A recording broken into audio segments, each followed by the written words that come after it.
Hello foodies, welcome to Vismai food. ఇవాళ కమ్మని Gujarati style కడి. కడి అంటే మజ్జిగ చారండి. గుజరాతీల వారి మజ్జిగ చారు దాదాపుగా మన తీరే, కానీ మనంత ఘాటుగా ఉండదు. వారిది చాలా కమ్మగా హాయిగా ఉంటుంది తినేందుకు.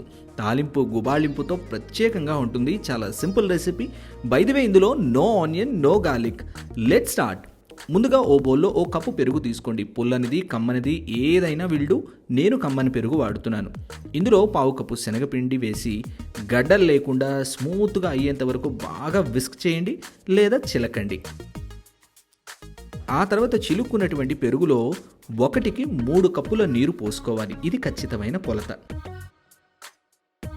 నీరు పోసి బాగా చిలకండి. ముందేగానే నీరు పోసారంటే పెరుగు గడ్డలుగానే ఉంటుంది, గడ్డలు కరగవు అని గుర్తుంచుకోండి.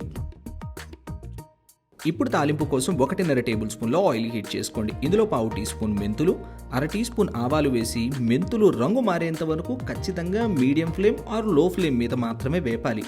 అప్పుడే కడీకి సువాసన. మెంతులు రంగు మారిన తర్వాత అర టీ స్పూన్ జీలకర్ర, 2 చిటికెళ్ళ ఇంగువ వేసి జీలకర్రని చిట్లనివ్వండి.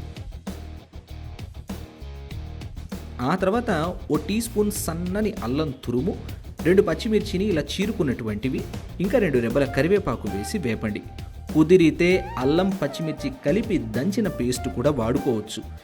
నేను అల్లం సెపరేట్గా, పచ్చిమిర్చి చీలికలు సెపరేట్గా వేశాను. తాలింపు బాగా వేగిన తర్వాత శనగపిండి కలిపి ఉంచినటువంటి పెరుగుని మరోసారి చిలికి తాలింపులో పోసేయండి.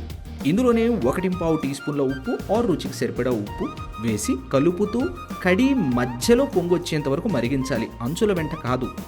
కడీలోని ఫ్లేవర్స్ని బ్యాలెన్స్ చేయడానికి ఓ టేబుల్ స్పూన్ బెల్లం. గుజరాతీ కడి అంటే ఖచ్చితంగా ఖట్టా మీఠా ఉంటుంది. ఇంకా కాస్త కొత్తిమీర తరుగు వేసి కలుపుతూ కడి మధ్యన పొంగు రానివ్వండి.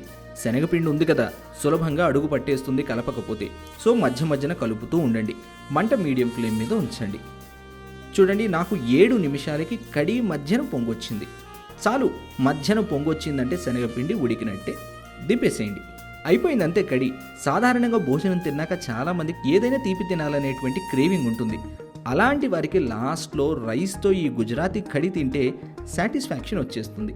చాలా simple, it's super aromatic and tasty recipe. Must try. ఏంటి, నచ్చిందా? ట్రై చేస్తారా? అయితే డీటెయిల్డ్గా రెసిపీని చదువుకుంటూ చేయడానికి vismyfood.com వెబ్సైట్ విజిట్ చేయండి. అలాగే మీరు తయారు చేసిన ఆ రెసిపీ పిక్ని నాతో విస్మై ఫుడ్ ఇన్స్టాగ్రామ్ని ఫాలో అవుతూ ట్యాగ్ చేయడం మాత్రం మర్చిపోకండి.